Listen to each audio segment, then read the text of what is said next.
ওরে যদি আজ ধরতাম রে বাইরে বিটার সামরা উড়াই লাইলাম হইলে বুবার ঘরের বাবা আরেকদিন যদি খালি গাছের নিচে দেখমু তোরে গাছের লগে বাইন্দা বিটামু।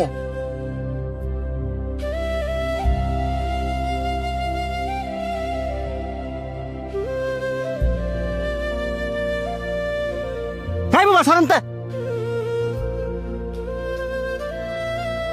তোরে না করছি এই ময়লা কাগুলি আমার সামনে না আইতি তোর শরীরের গন্ধ যে আমার সহ্য হয় না এটা কি তুই বুঝস না?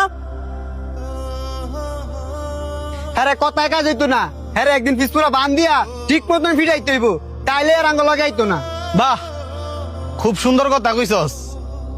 হাই তোকে পছন্দ করে দিকা আর ভালোবাসে দিকে তো তোকে লগে আর তোরা কিনা কইতাছস হ্যাঁ রে ফিস মুরা বান দিয়া পরে ফিটাইবি। তো তুই তোর লগে হেরে রাইস হ্যাঁ শরীরতে কি গন্ধ বাড়ি তুই দেখছস এক কাপড় বেড়ে সবসময় ঘুরে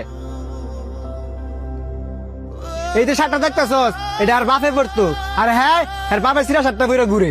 হ্যাঁ এই শার্টটা কে লেগে পরে ঘুরে কারণ হ্যাঁ এর বাবার অনেক পরিমাণে ভালোবাসে।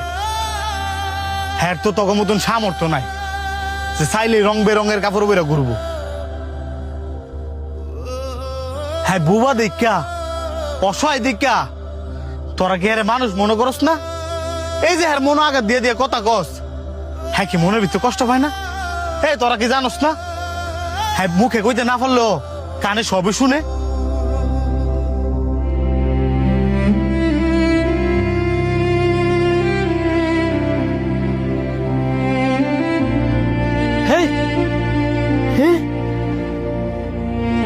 সর বুবা আমার কাজ আমার করতাম দে। কেডা রে আমার আম গাছের নিচে? কাকা ওই যে হ্যাঁ এই বুবাই হ্যাঁ না করার পর ওই গাছ উইডাল দিছে। বুবা তোরে আজকে আমি খাইছি।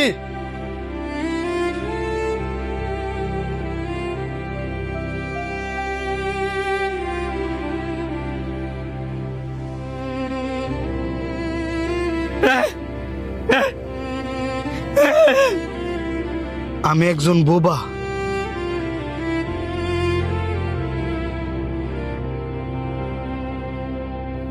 আমি চাইলেও কারো সাথে কথা বলতে পারি না। সবারই তো মন আছে, আমারও মন আছে। তার মানে এই নয় আমি বুবা দেখা আমার মনটাও বুবা।